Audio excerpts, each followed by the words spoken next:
আসসালামু আলাইকুম প্রিয় শিক্ষার্থীরা, তোমরা কেমন আছো? আশা করি আল্লাহর রহমতে সবাই ভালো আছো।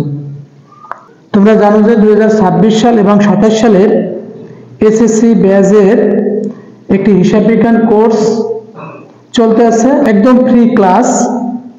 আজকে আমরা আছি নবম দশম শ্রেণীর পাঠ্য বইয়ের ষষ্ঠ অধ্যায় সাধারণ জ্যামিতি।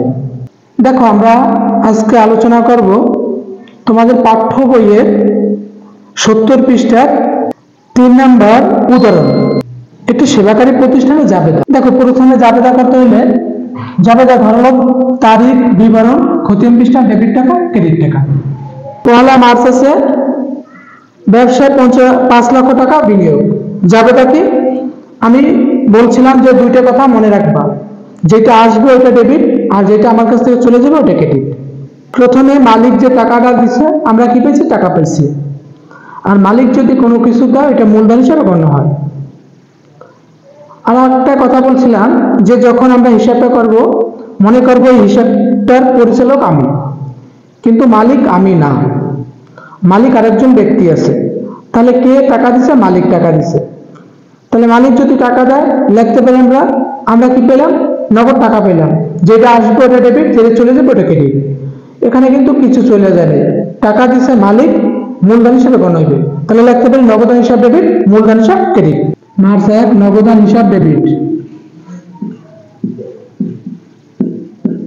নগদান হিসাব ডেবিট, মূলধন হিসাব ক্রেডিট,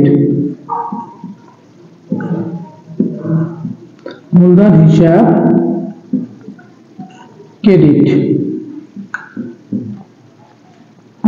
5 লক্ষ টাকা ক্রেডিট, সুদ লক্ষ 5 লক্ষ টাকা। কারণ লাগতে পারি মালিক মূলধন বিনিয়োগ করলো, মালিক মূলধন বিনিয়োগ করলো। 2 নম্বরে আছে থিয়েটারে 3 মাসের ভাড়া অগ্রিম পরিশোধ। ভাড়া অগ্রিম দিছি, চাবিটা কি? অগ্রিম ভাড়া ডেবিট, আর নগদান হিসাব ক্রেডিট। মার্চ 2 অগ্রিম ভাড়া,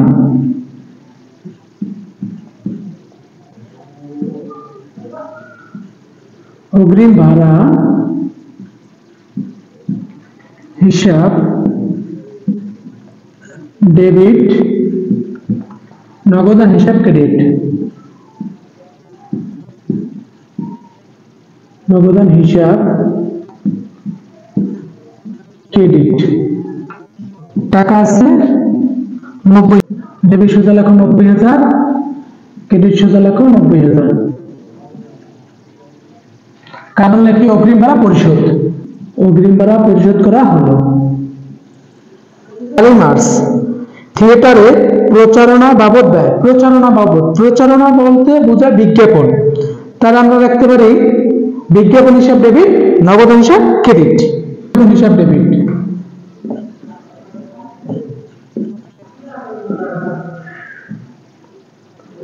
বিজ্ঞাপন হিসাব ডেবিট, নগদান হিসাব ক্রেডিট, হিসাব ক্রেডিট।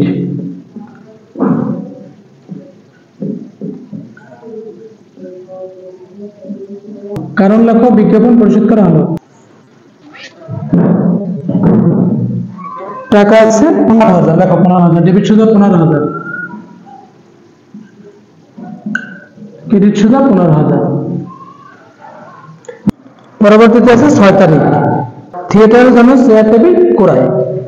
চেয়ার টেবিল ক্রয় করলে লিখতে পারি আমরা আসবাবপত্র, আসবাবপত্র হিসাব ডেবিট, নগদান হিসাব ক্রেডিট।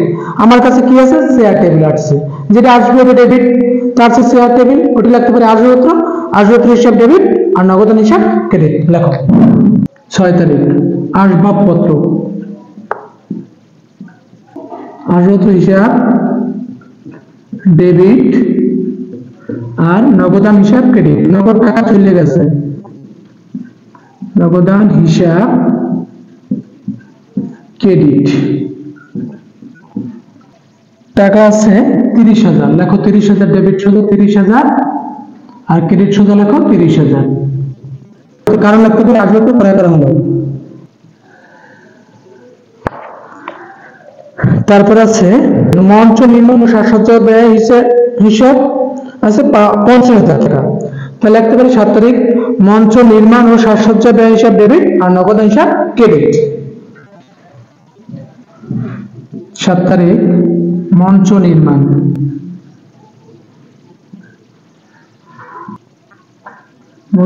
ও সাজসজ্জা ব্যয় হিসাব ডেবিট আর নগদান হিসাব ক্রেডিট। নগদান হিসাব ক্রেডিট। টাকা আছে 50,000, লেখো 50,000, ডেবিট 50,000 আর ক্রেডিটে লেখো 50,000। কারণ লিখতে পারি মঞ্চ নির্মাণ ও সাজসজ্জা ব্যয় পরিশোধ, সাজসজ্জা ব্যয় পরিশোধ। পরবর্তীতে আছে 12 তারিখ শিল্পী ও কলা কৌশলীদের আপ্যায়ন খরচ 2,000 টাকা। তাহলে আমরা লিখতে পারি আপ্যায়ন খরচ ডেবিট আর নগদ হিসাব ক্রেডিট। তারিখ আপ্যায়ন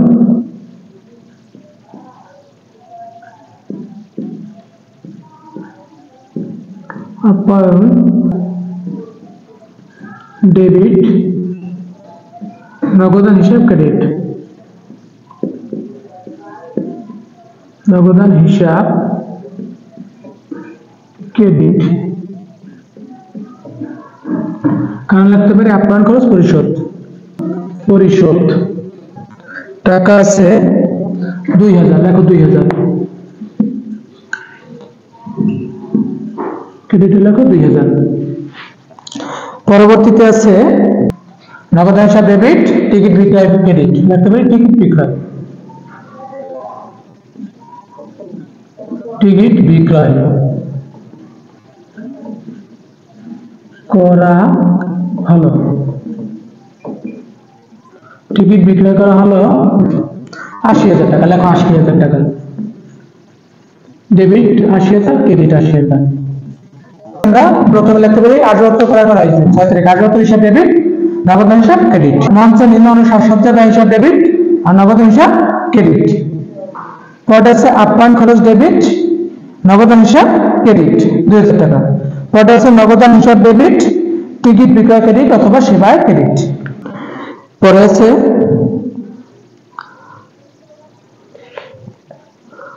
18 তারিখ। 18 তারিখ শিল্পীদের সম্মানী প্রদান করছি। তাহলে আমার কাছ থেকে টাকা গেছে, সম্মানী হিসাব ডেবিট আর নগদান হিসাব ক্রেডিট। লেখো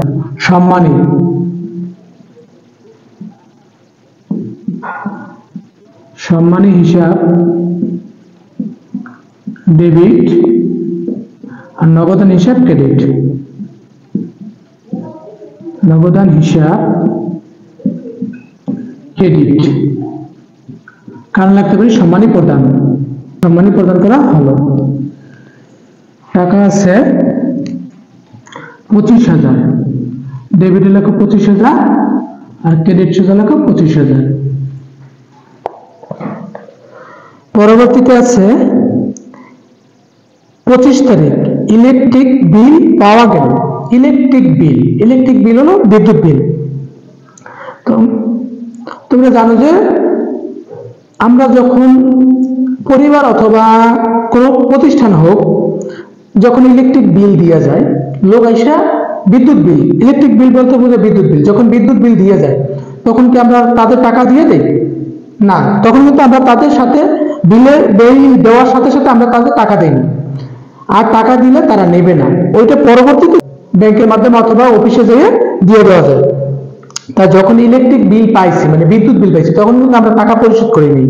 তাহলে আমরা লিখতে পারি বিদ্যুৎ বিল হিসাব ডেবিট আর বকেয়া বিদ্যুৎ বিল হিসাব ক্রেডিট। 25 তারিখ বিদ্যুৎ বিল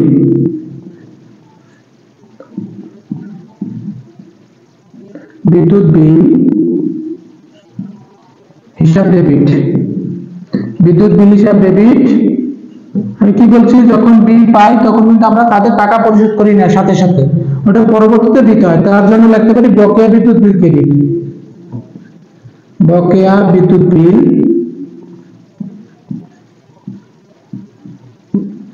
বিল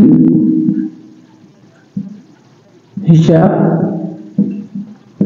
ক্রেডিট।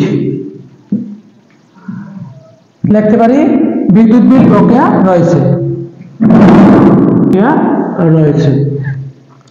টাকা আছে 3000।